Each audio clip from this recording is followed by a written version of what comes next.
Соединяя нить поколений, крымские татары отмечают Дни национальной письменности и культуры. Празднование началось в Республиканской библиотеке имени Исмаила Гаспринского, создателя крымско-татарского литературного языка.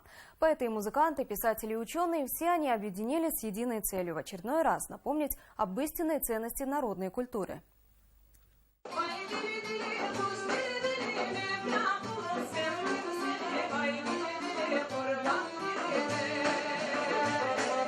Каждая нота национальной песни хранит тысячелетнюю историю народа. Это настоящая сокровищница культуры. А в основе ее, как известно, лежит язык. Именно он связывает многие и многие поколения нитью времен. Наглядный пример – крымско-татарская поэма «Юсуф и Зелиха». Его относят конец XII – начало XIII века. Это дестан, то есть повествование, наверное, такое историческое. Мы считаем, наверное, основанием нашей литературы вот именно вот с этого древнего памятника.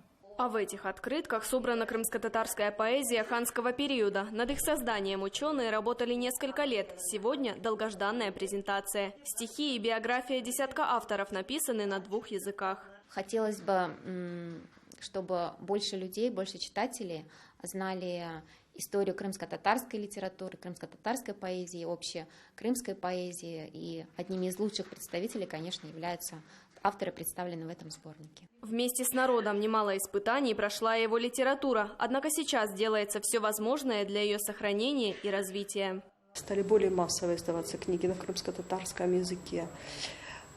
Несколько газет выходит, журналы. Достаточно активно работает союз писателей крымских татар. Тематические мероприятия будут проходить 3 дня. Они объединят людей разных возрастов, национальностей и конфессий, чтобы в очередной раз напомнить о настоящей ценности культуры.